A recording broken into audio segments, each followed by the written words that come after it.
Paul in Woodinville, Washington. Hey, Paul, what's on your mind today? Hi, Tom. I'll try to tie in my observations now back into safe territory here in Seattle from visiting the Midwest, Michigan.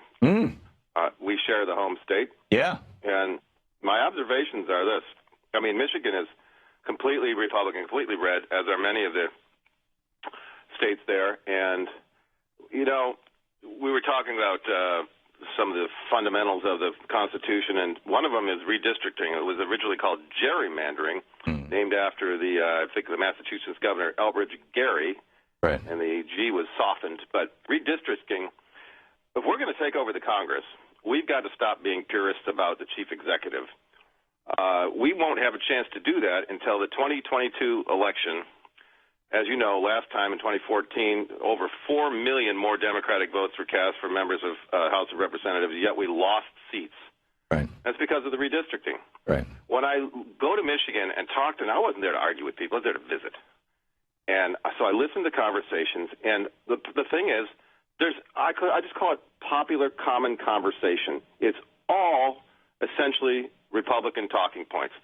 These are my friends and family who they don't see another, they don't even think or consider an alternative point of view to what they're saying.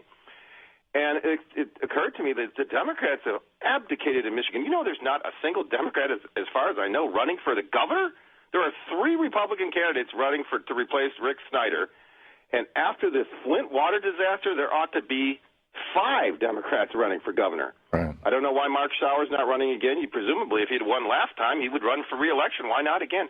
But the conversation, that's what I'm talking about, the common conversation, which is illogical. You listen to them, and I think, you haven't thought this through.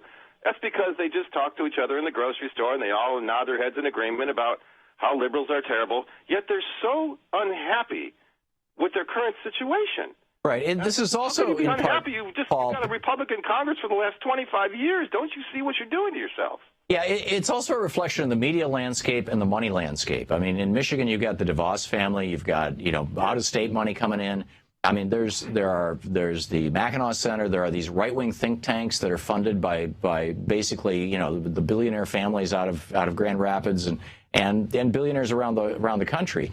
And they poured. There's a guy, Dave Daly, I think is his name, and I had him on as a Conversations with Great Minds on Tuesday on our TV program, or maybe it was Monday, and he wrote a book called Rat Effed, you know, that word, only it's got asterisks on the title, and it's about how in the 2010 election, the Republicans figured out, in order to use the 2010 census to redistrict the critical states, they identified like a half a dozen or a dozen seats in each of the states that they were targeting, and just enough to get them to Republican majorities in House, Senate, and the governor's office, and so that they could turn these states permanently red, even though they're actually largely blue.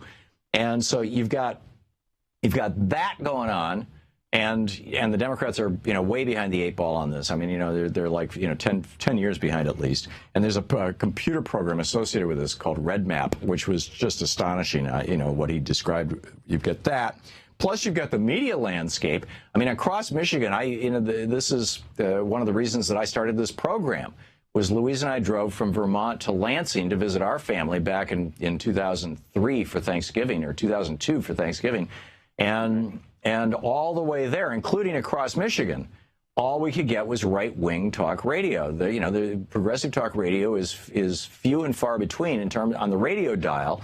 And there's a right-wing network in Michigan across the state. There are right-wing local hosts. There are, you know, they carry the national shows. Most large cities in Michigan, I mean, most cities over 100,000 people, and there's what, maybe a dozen of those cities, have 3 or 4 radio stations that are carrying different right-wing, hosts. Well, you know, I got to tell you, Tom, I was stunned that as I'm visiting, and as I said, I'm there to visit and enjoy people. I was stunned at the degree of what I would consider inflammatory political statements people would make in common, just, you know, casual, friendly conversation, presuming that I agree with this stuff, right? Right. And that's why I think that they all talk, that they're all in their same right-wing bubble, they presume that everyone agrees with what they say. And like I said, I didn't argue with anybody. I'm not there to do that.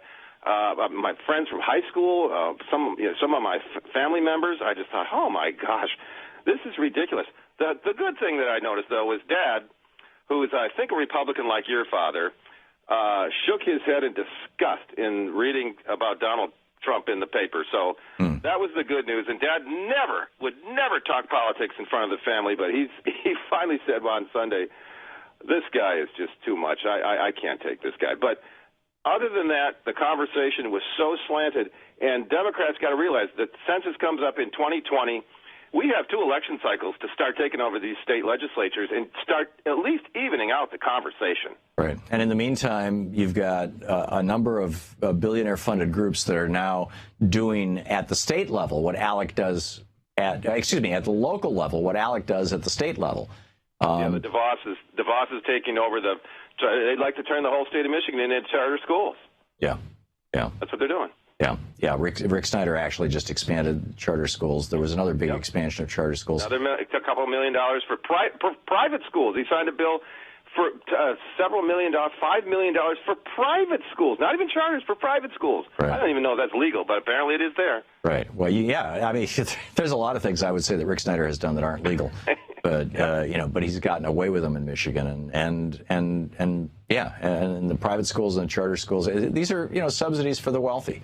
And at the expense of schools that in poorer communities that have to rely on property tax revenue, which is largely non-existent in genuinely poor neighborhoods. So this is the Republican help the rich, screw the poor mentality on steroids, and it's one of the reasons I fled Michigan in 1978. But Paul, thank you for the call, and it's always nice to hear from you. To watch more clips from our programs, hit the Watch More Videos button over here.